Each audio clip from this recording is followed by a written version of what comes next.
ബോബി ചെമ്മണ്ണൂരിനെതിരെ ഹൈക്കോടതി ഉയർത്തിയത് അനിശ്ചിത വിമർശനം. നീതിന്യായ വ്യവസ്ഥയോട് ബോബി ചെമ്മണ്ണൂർ കളിക്കുകയാണെന്ന് കോടതി. എന്തും വിലയ്ക്ക് വാങ്ങാമെന്ന് കരുതേണ്ട. ജുഡീഷ്യറിക്കെതിരെ ബോബി യുദ്ധം ചെയ്യുകയാണെന്നും വിമർശനം.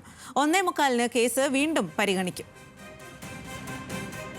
ലീഗൽ ഡെസ്കിൽ നിന്നും ഷബ്ന സിയാദാണ് ചേരുന്നത്. ഷബ്ന, മുൻപെങ്ങും കേട്ടിട്ടില്ലാത്ത വിധത്തിലുള്ള നടപടിക്രമങ്ങളുമായാണ് കോടതി ഇന്ന് മുൻപോട്ട് പോയത്. അതിനുശേഷം ബോബി ചെമ്മണ്ണൂർ പുറത്തിറങ്ങിയതിനു ശേഷം അതിരൂക്ഷ വിമർശനമാണ് കോടതി ഉന്നയിച്ചത്. നാടകം കളിക്കുകയാണോ എന്നതടക്കം. ഇപ്പോൾ വീണ്ടും കേസ് പരിഗണിക്കാനിരിക്കുമ്പോൾ കോടതി ഇനി എന്തെല്ലാം നടപടിക്രമങ്ങളാണ് ബോബി ചെമ്മണ്ണൂരിന്റെ കാര്യത്തിൽ സ്വീകരിക്കുക?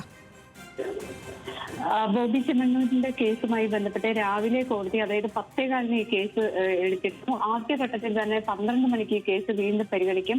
അപ്പോൾ അഭിഭാഷകർ ഹാജരായി ഇതിൽ വിശദീകരണം നൽകണം. എന്തുകൊണ്ടാണ് ഇന്നലെ ജയിൽ മോചിതനാകാതിരുന്ന സാഹചര്യം എന്താണ്, എന്ത് സംഭവിച്ചു, കോടതിയെ കബളിപ്പിക്കുകയാണോ, അല്ലെങ്കിൽ മുതിർന്ന അഭിഭാഷകൻ ഹാജരായി ജാമ്യം മേടിച്ചു, അദ്ദേഹത്തെ അപമാനിക്കുകയാണോ, കോടതിയിൽ നാടകം കളിക്കാൻ അനുവദിക്കില്ല, കോടതി ബോബി ചെമ്മണ്ണൂരിന് മുകളിലാണ് തുടങ്ങിയ വിമർശനങ്ങൾ രാവിലെ തന്നെ ഉന്നയിച്ചിരുന്നു. 12 മണിക്ക് കേസ് വീണ്ടും പരിഗണിച്ചു.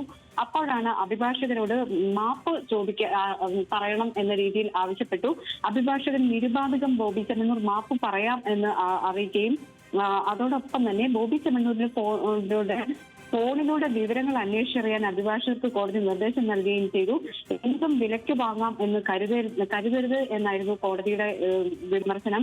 മറ്റൊന്ന്, കോടതിയോട് യുദ്ധം പ്രഖ്യാപിക്കാനാണോ ബോബി ചെമ്മണ്ണൂരിന്റെ തീരുമാനം എന്നതായിരുന്നു മറ്റൊരു വിമർശനം. ഏതായാലും 1:45-ന് സീനിയർ അഭിഭാഷകൻ ബി രാമപിള്ള നേരിട്ട് ഹാജരാകണ്ട, പക്ഷേ മറ്റ് അഭിഭാഷകർ ഹാജരായി.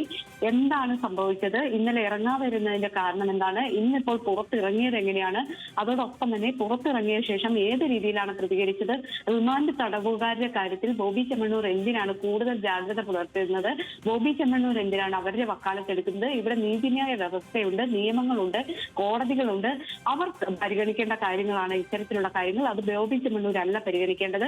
അവർ ഈ റിമാൻഡ് തടവുകാരുടെ കാര്യം ബോബി ചെമ്മണ്ണൂർ പരിഗണിക്കേണ്ട കാര്യമില്ല, അവരെ വക്കാലത്തെടുക്കേണ്ട. പുറത്ത് ശേഷം അത്തരത്തിലുള്ള ഏതെങ്കിലും പ്രതികരണങ്ങൾ നടത്തിയോ അത്തരമുള്ള കാര്യങ്ങളെല്ലാം 1:45-ന് അറിയിക്കാൻ പറഞ്ഞിട്ടുണ്ട്. ഏതായാലും പുറത്തിറങ്ങിയ ശേഷം നടത്തിയ വീഡിയോ ദൃശ്യങ്ങളടക്കം കോടതി പരിശോധിക്കും. അതിനുശേഷമായിരിക്കും ഇതിൽ എന്താണ് നടപടി എന്നത് സംബന്ധിച്ച് തീരുമാനമുണ്ടാക്കുക. ഏതായാലും പുറത്തിറങ്ങിയ സാഹചര്യത്തിൽ ജാമ്യം റദ്ദാക്കുന്ന നടപടിയിലേക്കൊന്നും കോടതി കടക്കാൻ സാധ്യതയില്ല. പക്ഷേ ഇത്തരത്തിലൊരു നടപടി അല്ലെങ്കിൽ